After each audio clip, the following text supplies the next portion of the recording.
ఎంత పరిగెట్టేస్తున్నావు? అయ్యా, ముందు తెచ్చుకుని పెట్టుకోవాలని తెలదా? వచ్చింది దుర్గాజీ, వాలంటీర్స్ డే కదా, చిట్టిని దింపాడు. గిఫ్ట్ ఏటో చెప్పమంటే చెప్పట్లేదు.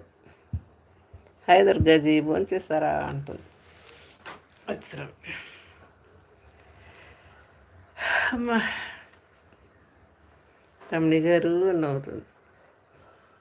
వంటలు మాట్లాడుకుంటున్నావు ఇటు యాసంకాలం ఇక్కడి నుంచి అట్లా చేయలేరు.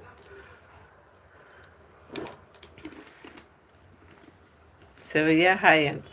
లేదు లేదు, జేబులోనే ఉన్నాయి. ఏమో సరి చూసుకోవాలి కదా, పరుగు పరుగు ఎందుకు? పరిగెట్టేసి మళ్ళీ జేబులో ఉన్నాయంట. సగం దూరం వెళ్ళి వచ్చి ఉంటావు. ఏ డైమండ్ రింగు అంటుంది. ఇచ్చాడంట కానీ చెప్పట్లేదు.